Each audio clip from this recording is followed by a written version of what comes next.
On this Monday night, tax off, talks on. Trade negotiations with the U.S. resume after Canada ditches the digital services tax. Prime Minister Carney in Canada caved to President Trump. How Carney is justifying the move.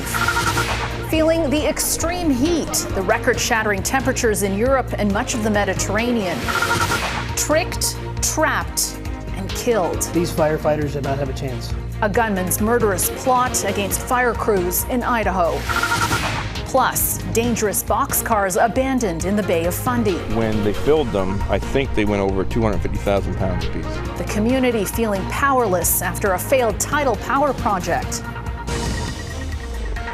Global National with Donna Friesen. Reporting tonight, Ann Gaviola. Good evening, and thanks for joining us.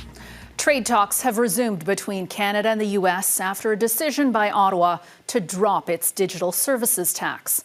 The levy was supposed to take effect today on big tech companies like Amazon, Meta, and Uber.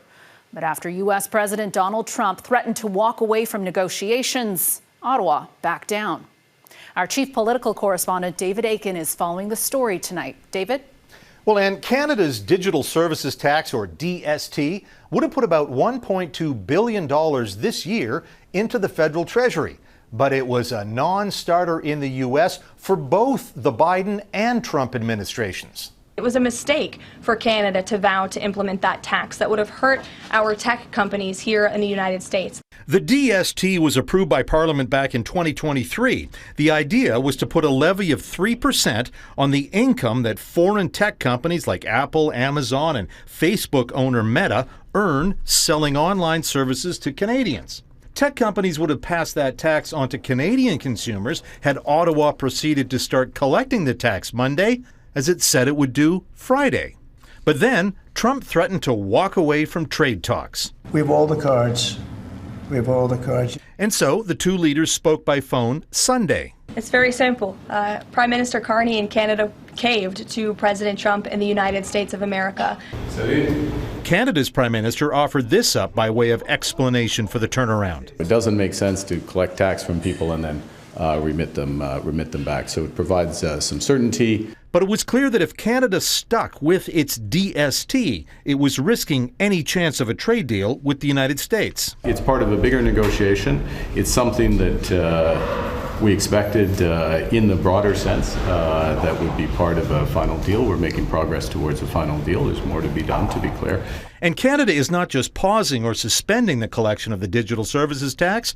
It plans to table legislation this fall to kill it completely. Canada was forced to consider whether or not it would take the billions in the DST, but at the cost of potentially significant new tariffs and no trade deal with the United States. This is the second major Trudeau-era tax policy that Mark Carney has tossed overboard. The first, of course, was the consumer carbon tax. Now Carney is undoing another Trudeau-era tax in the hopes of landing a deal with Donald Trump that will cut existing American tariffs, and Carney wants to do that deal by July the 21st. Ann.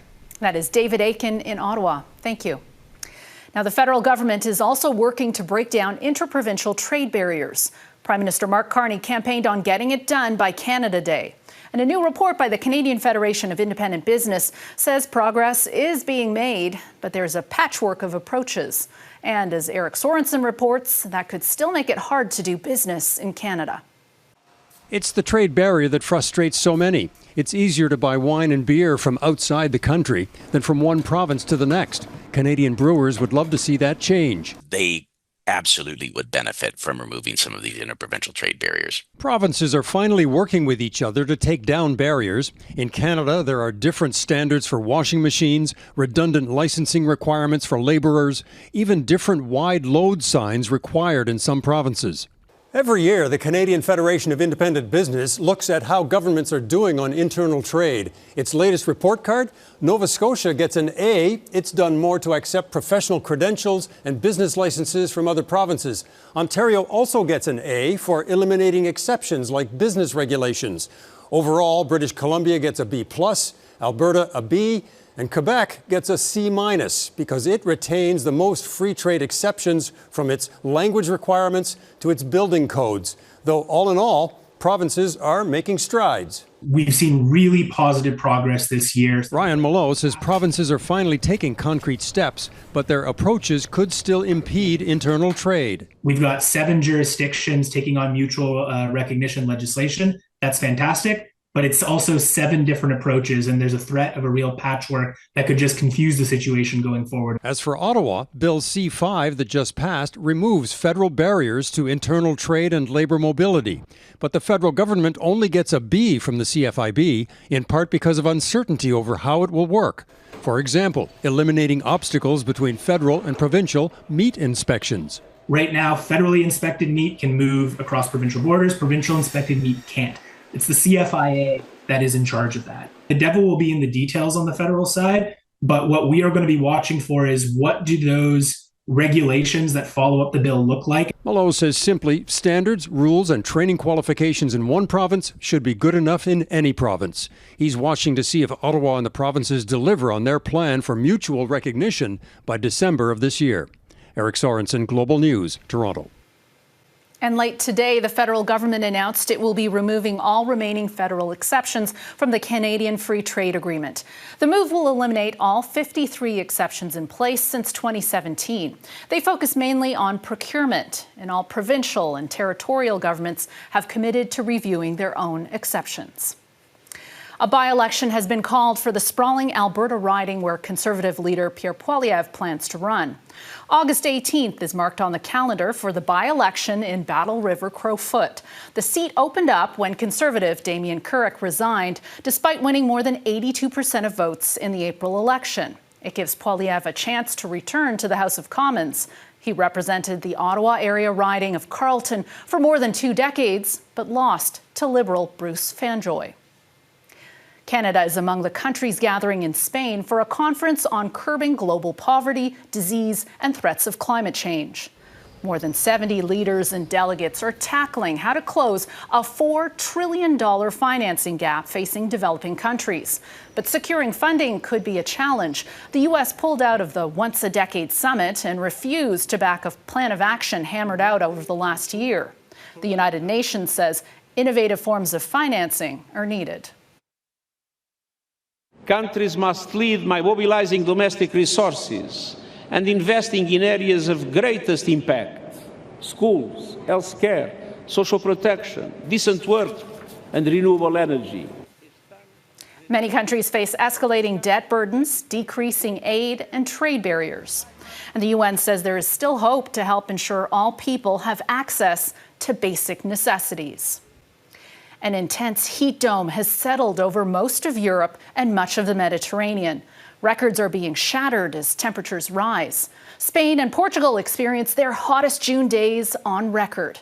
And countries across the continent have issued heat warnings. And France's climate minister has called the situation unprecedented. Redmond Shannon reports.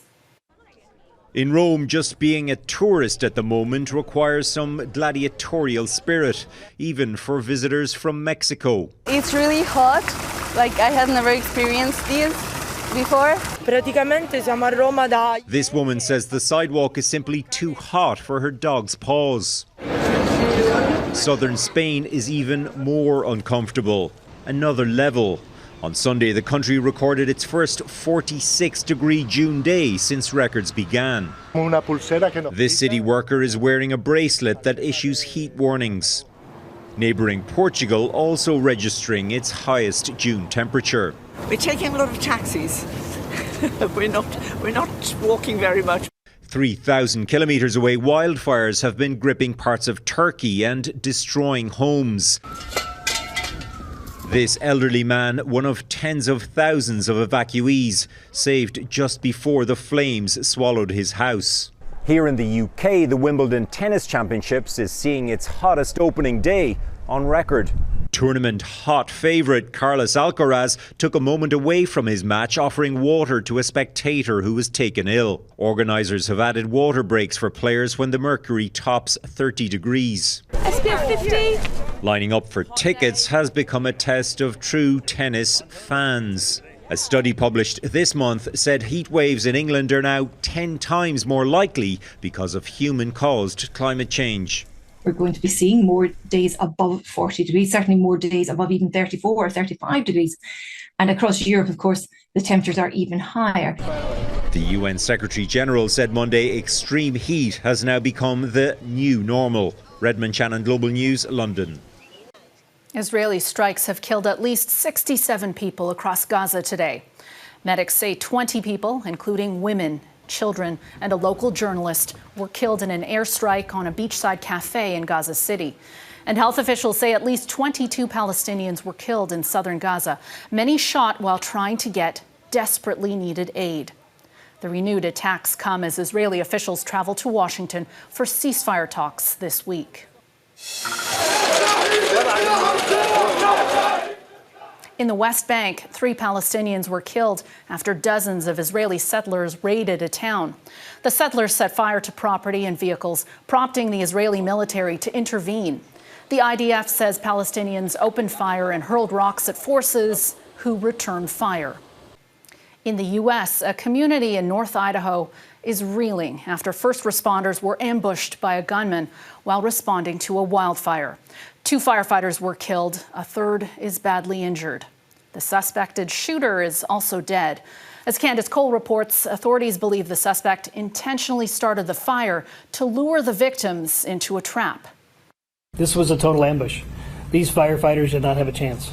Monday, smoke continues to billow out from the wildfire in Coeur d'Alene, Idaho, that became a death trap for firefighters who were gunned down Sunday while responding to a brush fire on Canfield Mountain. Some law enforcement right now, there's an active shooter zone. Everybody's shot up here. Law enforcement, code 3 now up here. Kootenai County Sheriff Bob Norris says the fire crews responded to the fire just before 1:30 Sunday afternoon. He alleges was intentionally set by the suspect. We did lose a Coeur d'Alene firefighter, and we did lose a firefighter from the Kootenai County Fire and Rescue. We have another firefighter that just came out of surgery. He is fighting for his life, but he's in stable condition. Soon after arriving, Norris says the firefighters were met with sniper fire from a high-powered rifle. He says they received reports the firefighters had been shot about a half hour later. I'm pinned down behind Battalion 1's rig. It's clear to me that this fire was set intentionally to draw us in. When law enforcement arrived, a shootout broke out. Over 300 officers responded, according to Norris. While it was unknown if the alleged gunman, identified as 20-year-old Wes Rowley, had been shot, Norris said they detected a cell phone signal that had been active in the same area as the suspected gunman since about 3:15 p.m. He said Monday that Rowley's car was nearby and officers pushed it over the side of the mountain so he couldn't escape. We have not been able to find any manifesto. We have not been able to inventory the vehicle, although people that have seen the vehicle do believe it appeared as if he was living in the vehicle. Norris says there is no longer a threat to the community. Candice Cole, Global News, Washington. Locked out. Coming up, why 250 workers at Toronto's CN Tower are off the job tonight.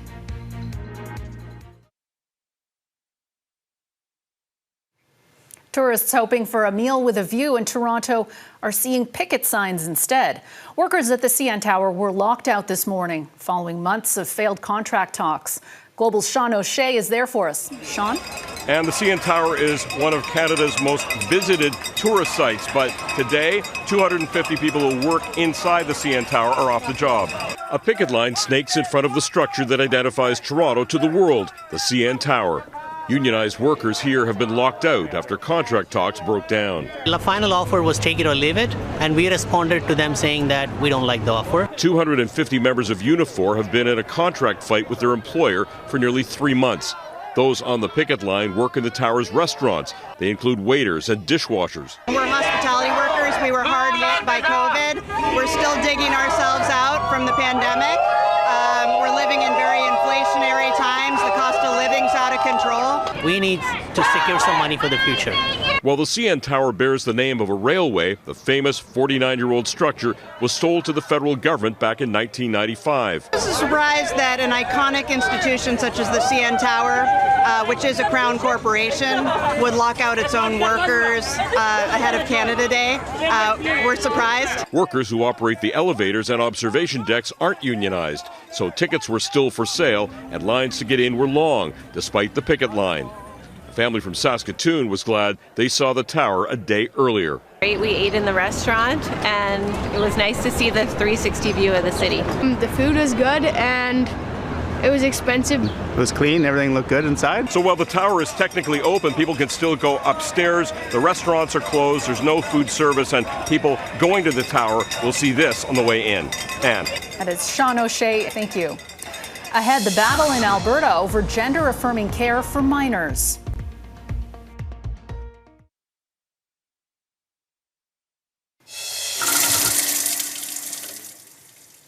There's fluoride in Calgary's drinking water today after more than a decade without it.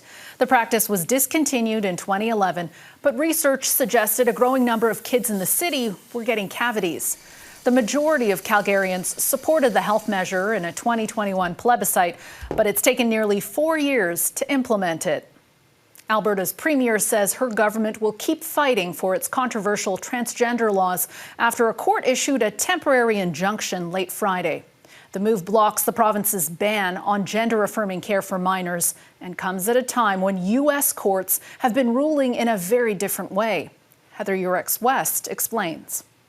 With the health and future of her transgender daughter in mind, Kim Large says a recent Alberta court decision has come as a huge relief. My daughter and kids like my daughter see that what the province and what the government is trying to do is wrong, and that there are legal processes that are trying to protect them and trying to do what's right.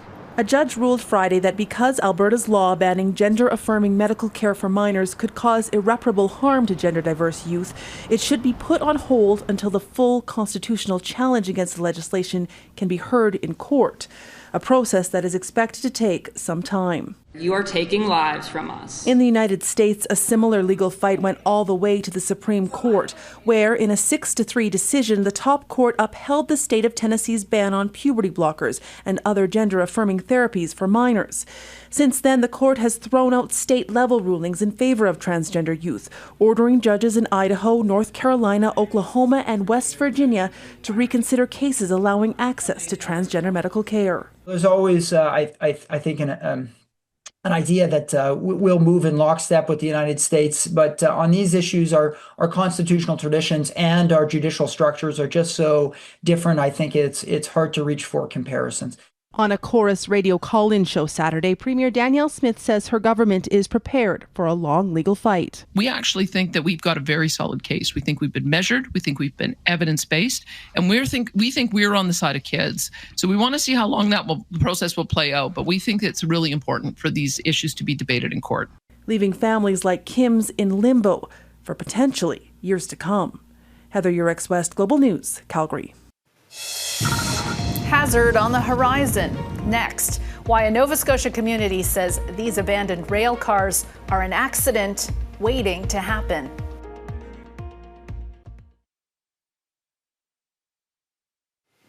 The Governor General appointed more than 80 individuals to the Order of Canada today. Among them are health experts who were key figures during the COVID-19 pandemic. Dr. Bonnie Henry led BC's response to the virus and has been the province's public health officer for 11 years. Teresa Tam was one of the faces of Canada's national COVID response. She finished her tenure as the country's public health officer earlier this month. Other notable additions include the first Indigenous NHL coach, Ted Nolan, and former UFC world champion Georges St-Pierre. For decades, Nova Scotia has tried to figure out how to turn the Bay of Fundy's extreme tides into electricity. There have been numerous failed attempts, and one of them left behind several boxcars on the floor of the bay. As Heidi Petracek reports, locals are begging Nova Scotia's government to clean up the industrial mess. Take an ATV out at low tide and you can see an odd sight up close. 4 old rail cars filled with concrete and weighing more than 113,000 kilograms each, stuck in the middle of the Minas Basin. I think it's a disgrace, really, that they've been left this long. Here since 2023, they've become a growing safety concern.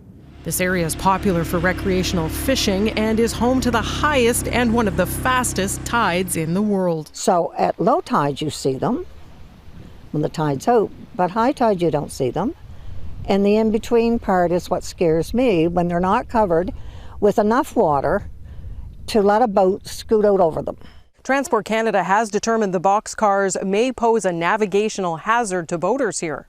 Safety markers have been attached, but locals say they get tangled up by the tides. It's just a matter of Russian roulette, how long it takes before somebody have an accident. The boxcars were intended as anchors for a floating wheel to generate power from the power of the Bay of Fundy. But the company behind the plan went bankrupt. Now time is running out to clean this up. This type of work has to be done in the summer months. Another key component of it is these cars are made out of steel, and the lifting lugs that are all welded on these are not getting any better shape as every day goes by. The provincial government tapped a government-funded nonprofit, the Fundy Ocean Research Centre for Energy, to figure out what to do. It says that work is in the planning stages. We have a chance to repurpose these, right? Porter wants to use the rail cars to rebuild the community wharf, but says that can't happen unless the province gets moving to move what's left of this failed tidal power project. Heidi Petracek, Global News, Walton, Nova Scotia. That is Global National for this Monday night. I'm Ann Gaviola. Tonight's Your Canada is from Peterborough, Ontario, to showcase one man's labor of love. With all the problems we have in the world right now, us Canadians need to wave our flag. 93-year-old Chuck Lyon created this double-sided Canadian flag just in time for Canada Day. He spent about 3 months crafting it. His patriotic handiwork will sit proudly in the garden of the seniors' home where he lives. And Chuck's not done building things. His next project is a jukebox. Thank you for watching. I hope you'll join us again tomorrow. Have a great night.